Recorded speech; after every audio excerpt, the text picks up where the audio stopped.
Taxam Zaka Jacob. The same-sex marriage legalization debate is continuing in the Supreme Court. At one point during the hearing, the Chief Justice of India, Justice D.Y. Chandrachud, told the Solicitor General there is no concept of an absolute man or an absolute woman, and that a man or a woman cannot be identified just by their genitals alone. Now, the question is, this is a hearing about equal rights for homosexual couples as extended to heterosexual couples. Why then is gender fluidity, which is completely unrelated to the rights of same-sex couples, why is that being brought into this debate? Why are Western, woke, and fiercely contested ideas, even in the West, being brought in not through society and not through societal change or societal conversations, but through courts, almost like a fiat through the courts? Is it the job of the court to be interpreting the law or to be opining on sociological and biological matters? And you can say, yes, it was just an observation made by the Chief Justice through the course of this hearing, but observations also have weight.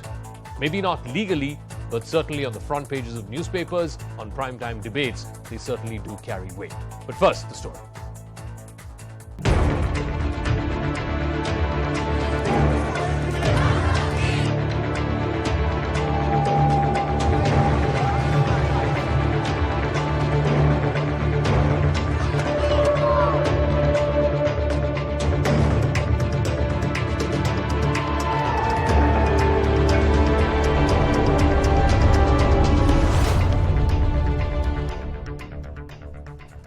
All right, so let's break down first what the arguments were in court which led the Chief Justice Chandrachud to say what he said. Appearing for one of the petitioners, Abhishek Manu Singhvi argued that there is a whole range of combination of persons with special biological features. He said it's not only man and woman, that one category is sex and the second category is gender.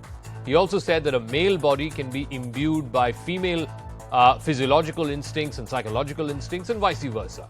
And that if the bench were to legalize same-sex marriage, then it should not be limited just to same sex. He also said that the correct formulation should be two consenting adults along with bodily, gender and sexual spectrum. Now, contradicting Abhishek Manu Singhvi, the Solicitor General of India, Tushar Mehta, who appeared on behalf of the centre, argued that biological gender was the gender of a person. He said that acceptance of societal relationships is never dependent on judgments or legislations. He went on to say that acceptance of societal relationships comes only from within society. He also argued that even the Special Marriage Act, the legislative intent of the act throughout has been that the relationship is between a biological male and a biological female.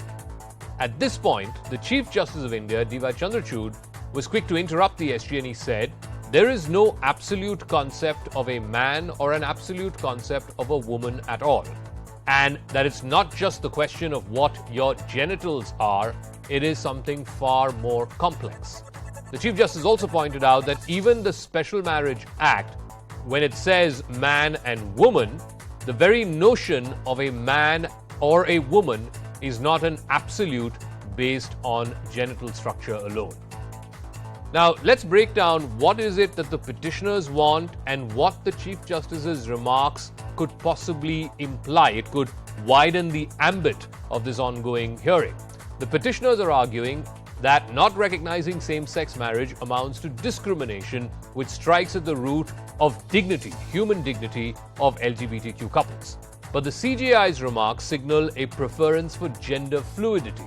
Petitioners have reminded the court that LGBTQ citizens are about 7 to 8% of the population, but the CJI's remarks could mean that the Supreme Court wants to examine if the Special Marriage Act can be expanded beyond gender binaries. The petitioners also argue that legal protection is available in about 15 or so legislations. This is the right to wages, right to gratuity, adoption, surrogacy, succession, etc., which were not available to LGBTQ, but the Supreme Court may be wary of any ruling on marriage which infringes on personal laws.